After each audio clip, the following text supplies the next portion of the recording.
Okay, pag-usapan naman natin yung coin slot, no? Let's talk about the coin slot.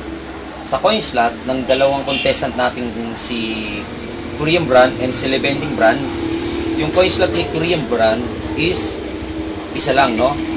Kung titingnan mo siya, isa lang yung butas.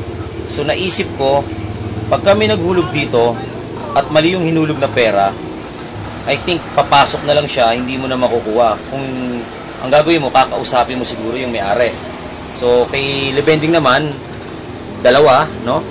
Isang pasukan ng pera, then meron siyang exit. So try natin kung maganda ba yung function, no? Take note, yung ating coffee bendo ngayon, yung dalawa, hindi pa ho siya nakasaksak.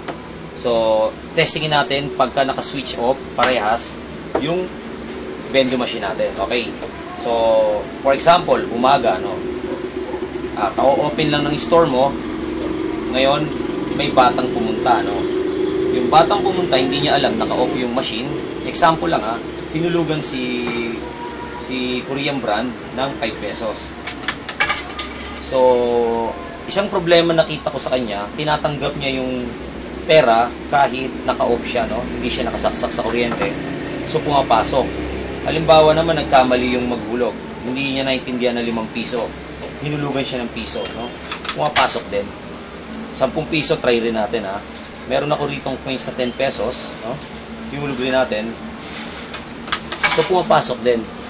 So wala siyang exit coins. O medyo may kaibahan sila. Kumpara man natin kay Lebending. So dito tayo kay Lebending, try natin, Si Lebending, like I said, dalawa yung butas, no? Isang exit, then isang in ng coin.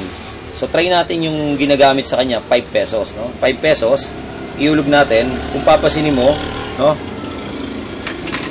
lumalabas siya pag naka-off. Pareha silang hindi nakasaksak, So eto, kung titingnan mo, ulitin natin, hinulugan mo ng 5 pesos, umaga, naghulog yung bata, hindi niya alam naka-off.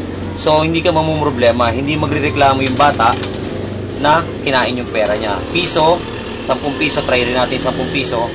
Kahit anong coin, hulog mo, no? The same pa rin, lumalabas siya.